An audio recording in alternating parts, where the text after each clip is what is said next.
Hello everyone, I am Ritu Kaushik, Assistant Professor in Civil Engineering Department from RPIT Campus, Karnal.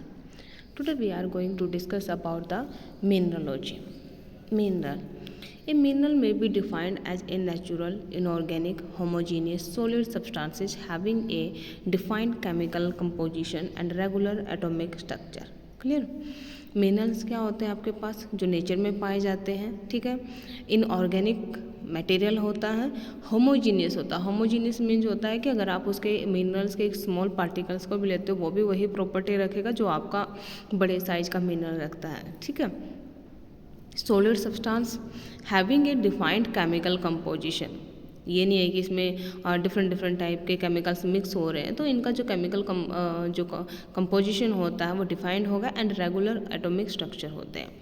To call any substance a mineral the requirement to be fulfil, अगर आप किसी भी substance को बोलते हो कि that is the mineral, तो हम कुछ रिक्वायरमेंट है, पहले उनको नोट डाउन करेंगे। First one, it must have been formed by natural process, सबसे पहला है कि ये नेचुरल प्रोसेस से बना हुआ होना चाहिए, then we can called it is the mineral. Artificial mineral हम नहीं यूज करेंगे। Second, it must be homogeneous, जो हमने अभी अभी डेफिनेशन में पढ़ा। Homogeneous means all part of minerals should possess the same physical and chemical characters, ठीक है। फिजिकल और केमिकल्स जो प्रॉपर्टी होती है, जो करेक्टरिस्टिक्स होती हैं वो इसकी सेम रहेंगी, so it should be homogeneous. Third है हमारे पास, it must be inorganic substances, inorganic होना चाहिए means substances of wood and और any other organic material can not be called mineral, ठीक है। अगर आप इसमें मान लो ऑर्गेनिक टाइप का मटेरियल कुछ यूज कर ले तो हो, जैसे लकड़ी यूज आपने कर ले, तो ये हमारा मिनरल्स में काउंट नहीं होगा। मिनरल क्या रहेगा आपका, इनऑर्गेनिक रहेगा।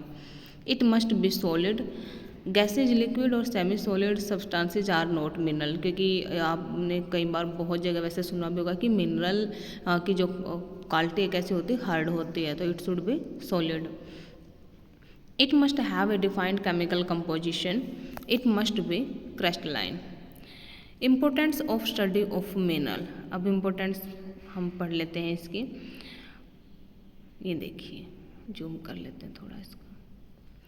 From civil engineering point of view, study of minerals are very important because first one, the civil engineer need to know the property of rock precisely to enable them to consider different rock for any purpose. Civil engineer के लिए minerals की study करना इसलिए important हो जाता है ताकि उसको इसकी प्रॉपर्टीज का नॉलेज हो जाए, उसको पता चल जाए कि अच्छा कौन सा जो मिनरल्स है वो कहाँ पे यूज होना है।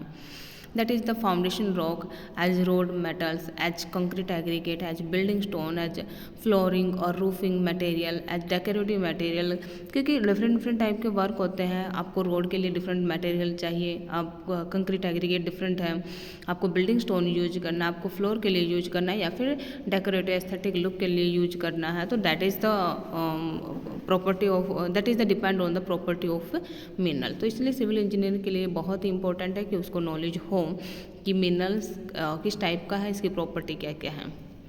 सेकेंड है हमारे पास the economic mineral, since they are scarce do not influence the properties of their constituent minerals, hence irrelevant from the civil engineering point of view, but if they happen to occur in large quantity, their economic value will not permit them to be used as construction material or as a foundation site, ठीक है।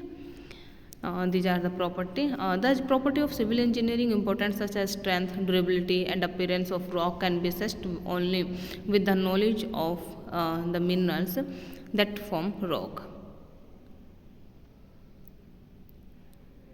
Next है हमारे पास engineering significance of rock forming minerals. The